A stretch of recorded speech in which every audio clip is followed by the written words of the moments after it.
Hi everybody, Erin Colburn here from Coldwell Banker, and I am sitting here today with J.L.Sweeney, and he is an attorney in the Nashua, New Hampshire area. And we're just gonna let you know what's going on in the real estate world when it comes to closing your properties and stuff that attorneys need to do to help you. So, how are you? Fantastic, thank you for having me. I am so happy that you're here because I know that there are a lot of moving parts when it comes to buying and selling property. But when we get to the point of title search, title work, and closing, you come in very handy. And also with any kind of things that happen in the real estate world when it comes to just people having to come together with contracts and keeping things together. Yep. Go ahead. No, we handle the real estate sales process sort of start to finish, from either helping with drafting purchase and sales agreements, reviewing purchase and sales agreements, all the way to doing the title search, preparing the closing documents, and actually conducting the closing and issuing the title insurance. Very nice. So let's talk about title insurance real quick. Sure. Because that is something that does come up a lot, and a lot of people say, do I really need this? Do I not need this? So what is your take on it? I know that the buyers who I have worked with you, they have opted to take it because what can happen if you don't have it? Well, title insurance is optional for the buyer. Mm-hmm. Every lender requires that you do purchase a lender's title insurance policy. But if you're purchasing, you can buy an owner's title insurance policy simultaneously with the lender's policy. And in doing so, it's typically cheaper at that point in time. Okay. So I would say 99% of the buyers do purchase a title insurance policy because it guarantees to the buyers that if there's a defect in the title that wasn't found, couldn't have been found during the title search process, the title insurance policy kicks in, the company steps up. Mm-hmm. They would either pay to correct the issue, or they could pay you the difference in value between what you paid for your property and what it's now valued at with that title defect. That could be something crazy like an easement against the property that hadn't been recorded, but your neighbor, for whatever reason, has the right to install water lines through your property. Mm-hmm. We had a situation years ago where a water pipe burst and it was under the deck of the homeowner. Wow. And it serviced their neighbor's property. And they didn't know about it. It wasn't on record anywhere. Mm-hmm. They had to take their deck off. They had to replace the water pipes, put the deck back on. And now, frankly, the property's not worth as much as it was. And the title insurance company stepped up, took care of the issue, paid for the problem, and paid the client what the difference in value with that property was. So most of the time you purchase a title insurance policy and you never use it. Mm-hmm. But if you do use it, you will never pay a lawyer as little as what you paid for the title insurance. Okay. So my cost to fix a problem that's not covered by title insurance would far exceed what you would have paid for the policy to begin with. So it's definitely worth. It's sleep insurance. Right. It right. allows you to know that, God forbid, any type of problem arises that you just weren't aware of. Mm-hmm. It's going to be covered. Yep. And you can sleep well at night knowing that it's going to be covered. Yeah. And I would say about 30% of our titles have some sort of title issue.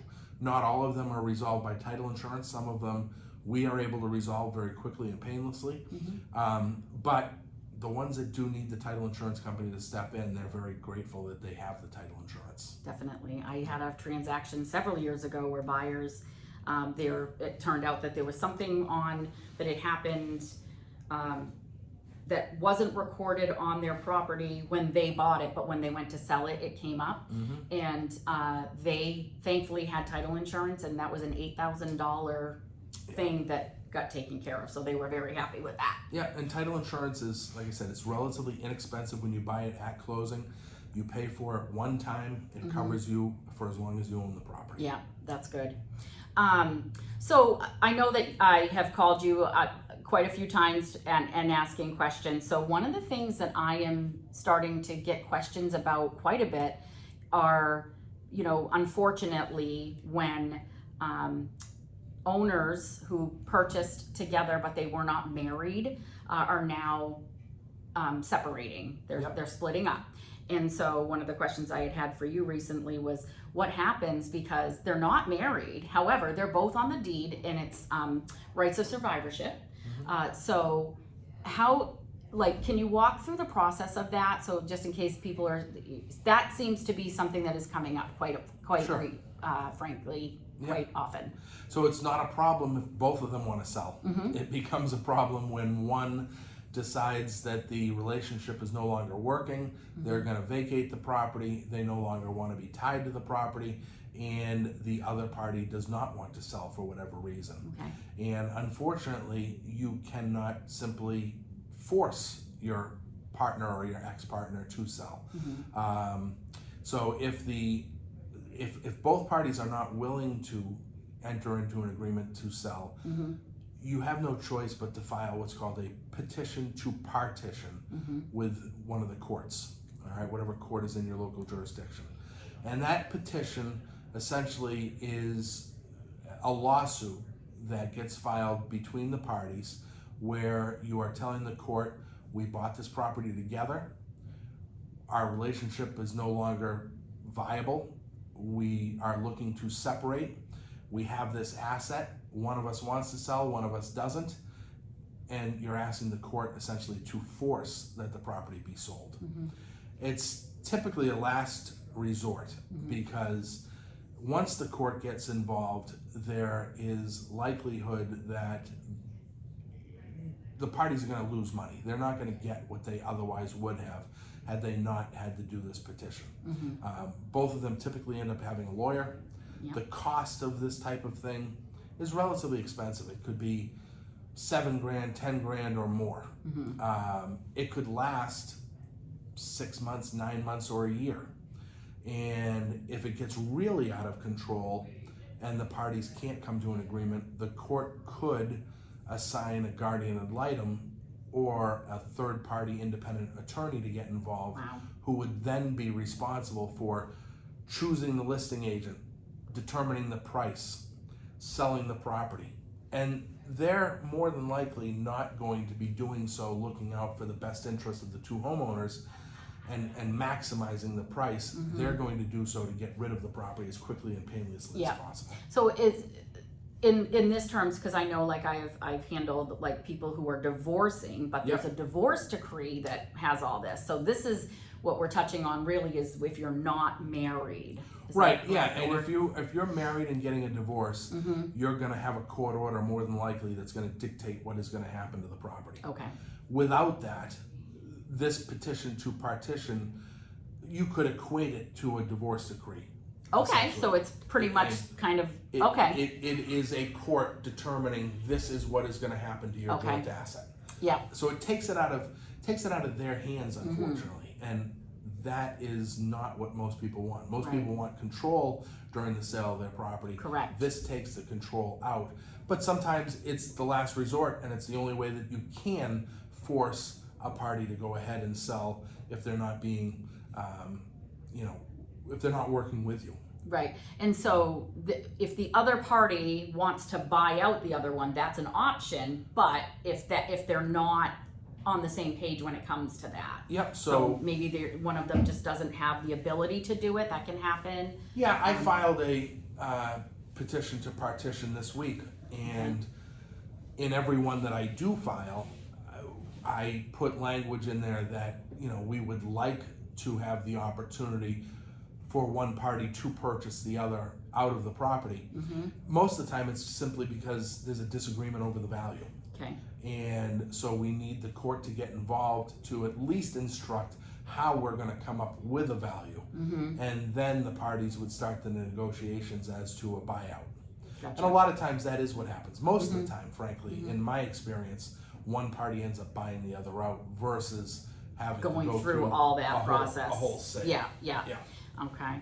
So in terms of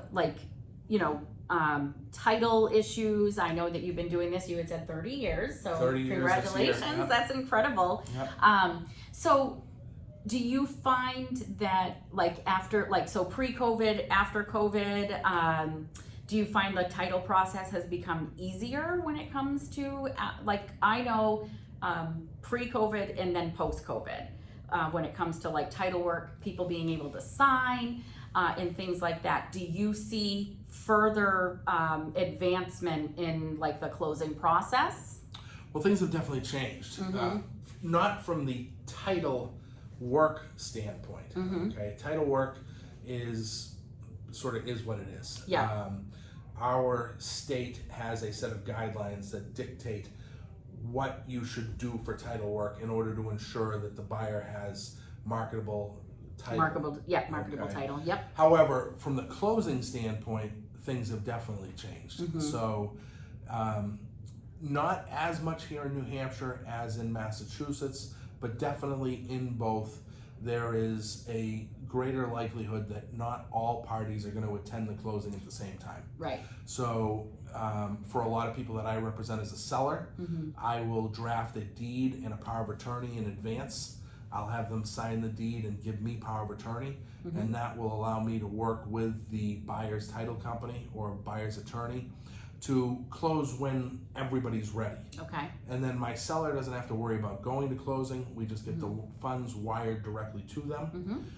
That way, with lenders having to postpone at the last minute or some other issue taking place, these sellers aren't required to take multiple days off of work. Right. They can't necessarily determine exactly a time and a place. Right. And in Massachusetts, there are still some closing agents that simply do not want all the parties together. Yes, I've experienced that because I do Massachusetts as well. So definitely I've had that. I 100%. Yeah. There have also been, or has also been, a pretty big surge in electronic notarization.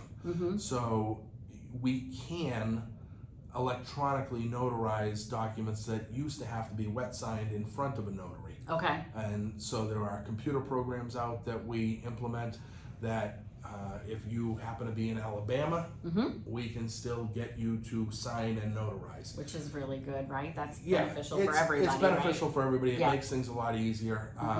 Sometimes we still do overnight documents, email documents. Certain documents that don't have to be notarized can be sent through dot loop, say, and just electronically signed. Yep.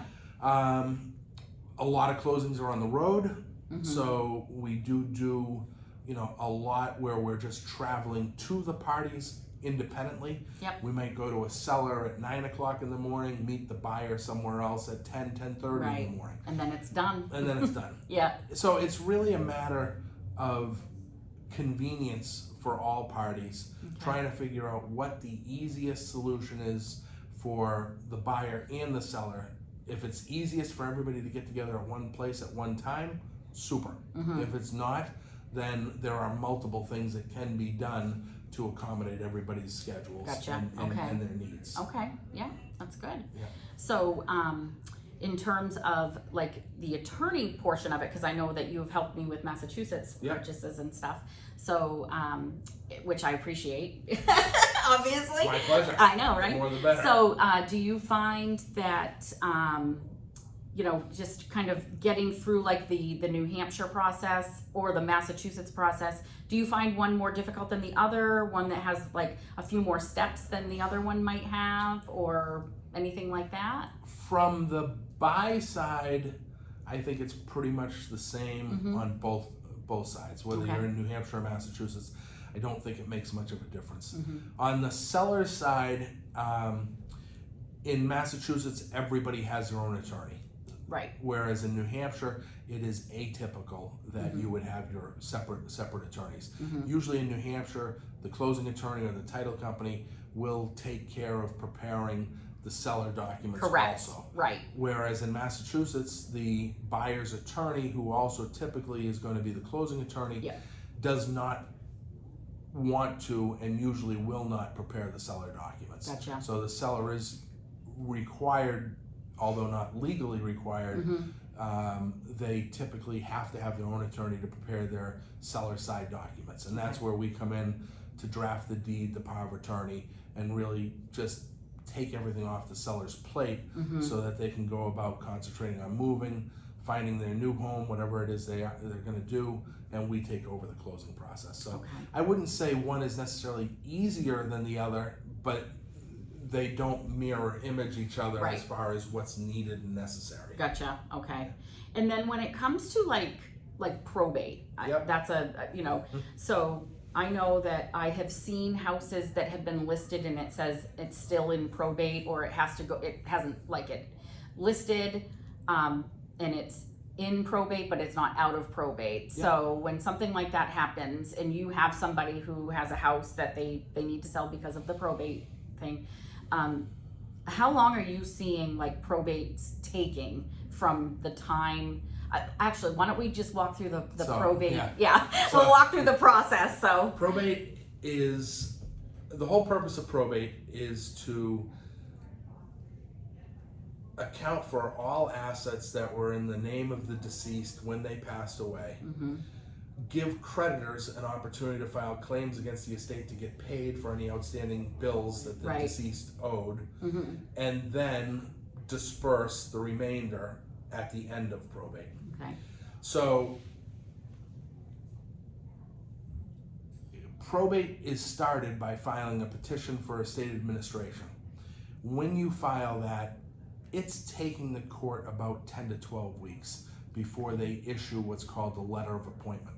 Mm-hmm. The letter of appointment is given to whoever's going to be in charge of the estate, and that letter of appointment gives them the ability to go ahead and start to liquidate the estate assets, turn them into cash, so that they can be distributed per the terms of the will if there is one, or per the terms of state law if there is not one.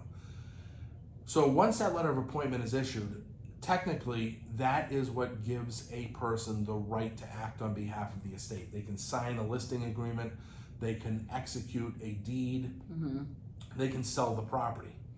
If the house is the only asset of the estate, the title insurance companies they sometimes don't want you to sell the house immediately. Okay. But for all intents and purposes, taking out those special considerations, once the letter of appointment is issued, you can list and sell the house. Okay.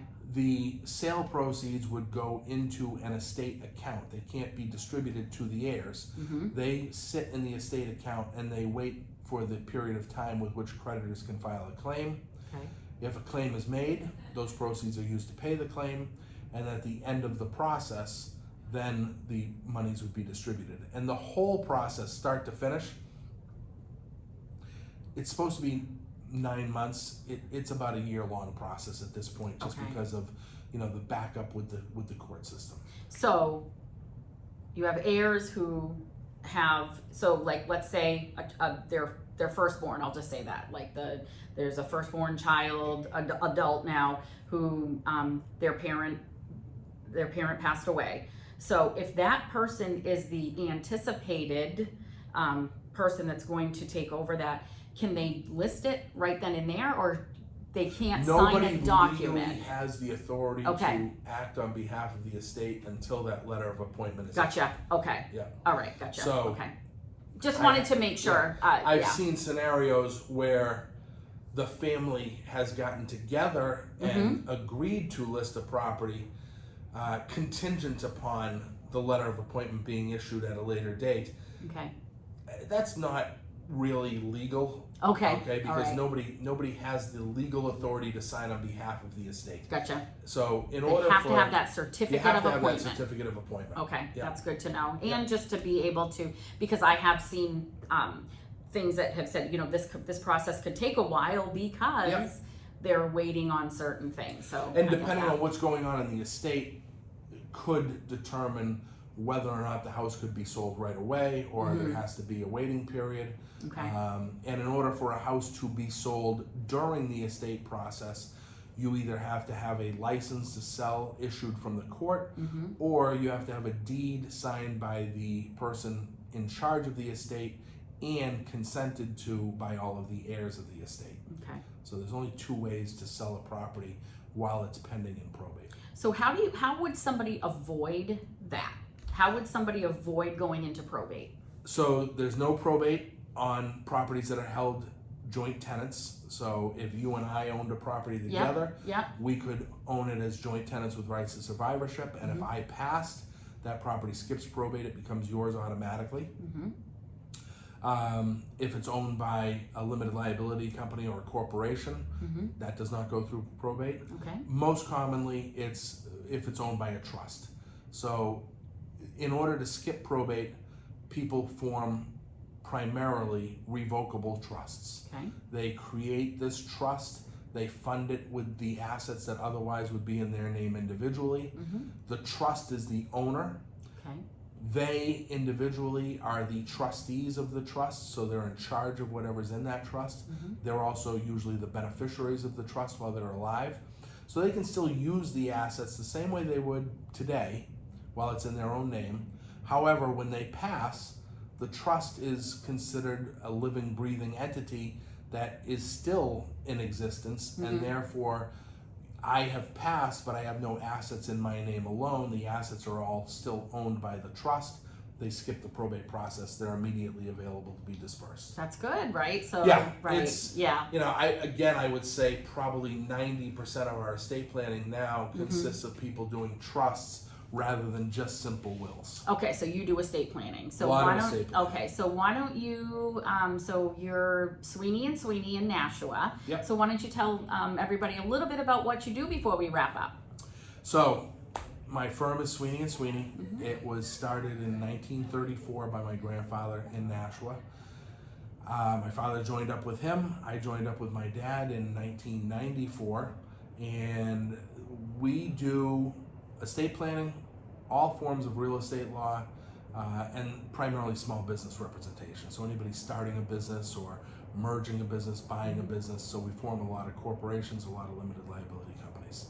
And there's a lot of stuff that we don't do. And I try to act sort of as a place where people can just call, ask questions. If they're, yeah.